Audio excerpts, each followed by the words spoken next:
Okay, today we've been here near Tower Bridge and we've had a reasonable response from the cars going past. The cyclists tend to give us a little bit of a hard time sometimes. Some of them think that the ULEZ and the LTNs, one of them said to me, I love a good LTN, I love a good ULEZ.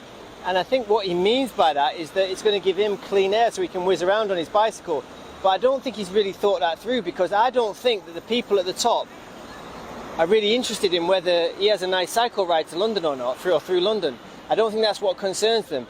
What I see is the introduction of surveillance. I see that they're trying to phase out cars so that people don't have the right of movement through that. We can see in cities like Oxford they're trying to put in traffic gates, almost like cattle gates, to stop people moving through the town centre, so that then people are phased into public transport where you've got a little bit more control over them. In London, there seems to be this idea that don't you want clean air? But if the people in charge were really concerned about clean air, they'd do something about the tube area, which is 30 times more dirty than the air above ground.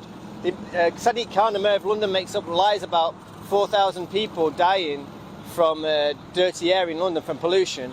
But actually, when they fact checks and people look into them, there's only one in the past 20 years who even had it mentioned on the death certificate.